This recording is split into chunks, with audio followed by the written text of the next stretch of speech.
Maka ini penting ada kesadaran ahli sunnah. Kalau Allah ngendikan ya kita diam saja. Karena Allah itu ala kulli syai'in qadir bi kulli syai'in alim.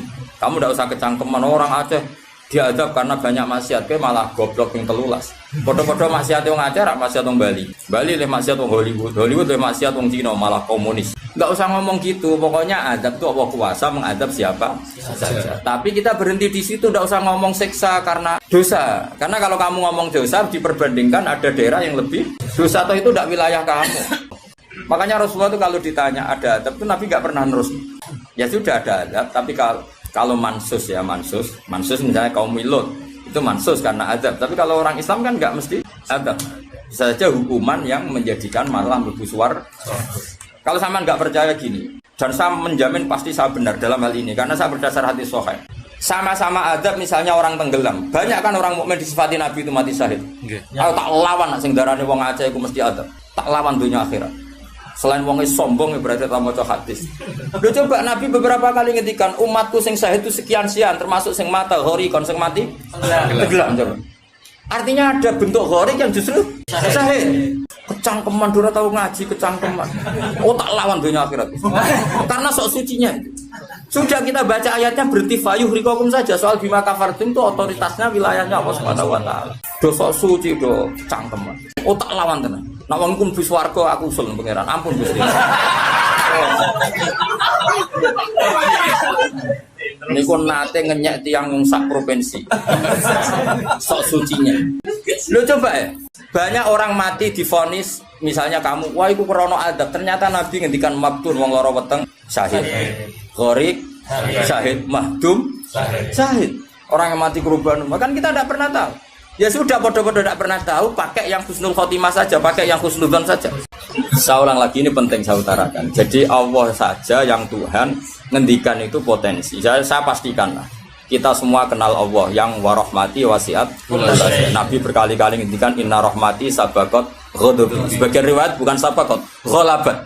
Setiap rahmatku pasti mengalahkan azabku. Artinya gini, kalau ada potensi azab, ya kita milih itu bentuk rahmat saja dulu karena itu yang mesti menang.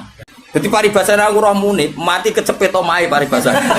Utawa mati tiba ning WC. Misal aku tetap darani syahid, kategorine mahdum. Enggak apa-apa. Karena menduga rahmat itu lebih gampang karena Allah jelas ngendikan di hadis qudsi inna rahmati ghalabat ghadabi. Berarti gamane pola semua itu lebih baik kamu tafsirkan sebagai rahmat. Nah, kecuali ada sharihul ayat yang mengatakan itu adab, tapi mana ada sekarang udah ada nabi. Misalnya kaum Lut kan Allah jelas-jelas ngendikan itu karena adab, ya sudah kita ikut mengatakan adab. Tapi kalau yang orang Aceh, orang mana-mana kan enggak ada ayatnya. Jelas ya? Iya. Mulane sing apik ngaji ku sing tenanan. Loh kalau kaum Lut kan binasillah misalnya hijarata kada wa kada terus Allah ngendikan karena adab. Ya sudah kita ikut tentang kaumnya Nabi Lut. Tapi sekarang yang saya misalnya ada orang punya penyakit homoseks, kemudian dia kena azab. Ya sudah itu sanksinya Allah. Bisa saja azab ini kalau dia mukmin kafaroh betul. Memang ya azab tapi oleh Allah dihitung kafaroh dan itu hadis sahih.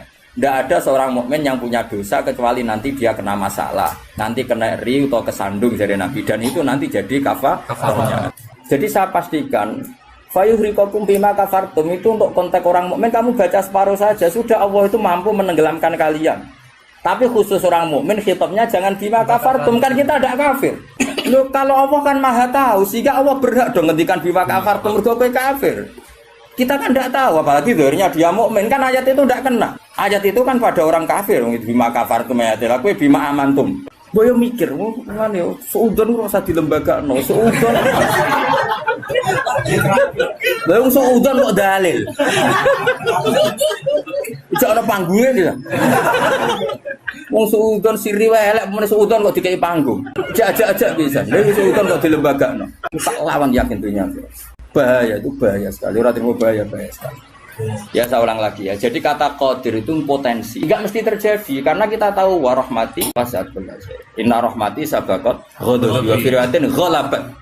Jadi kalau ada fenomena tak pilih dulu itu rahmat, terutama kalau pada orang mukmin. Mulane ngaji pun nanganut kula. Fayukhriqakum bima kafartum. Sing berhak ngendikan bima kafartum iki sapa arah pengiran. Wong yang terjadi di Indonesia udah do mukmin, mana mungkin kita teruskan bima kafartum. Rungokno tobat wong-wong. Aman Nabawi anut Sayyidina Ali. Jadi Sayyidina Ali, aku sebenarnya ketemu pangeran pertama, ngelapor wong sing masalah mbak aku. Ana awwalu man yatsu baina yadir rahmanil khusuma. Aku wong pertama sungkeman yang pangeran. Iku apa konfirmasi, musuhku aku bener di. Aku sih yakin ngono. Aku sebenarnya yo ngono. Ulama dilawan balik ngenyek.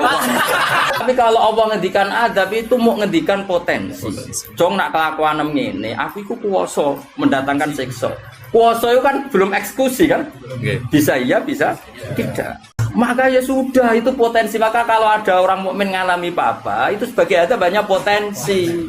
Yang mesti terjadi hubungan manusia dengan Allah itu rahmat. Wawas ya orang. Wes akeh murid kula nak di keyakinan ndak seperti saya tak lawan. Karena ini menyangkut tradisine pangeran, sunnatullah hubungane mbek kaulane iku rahmat.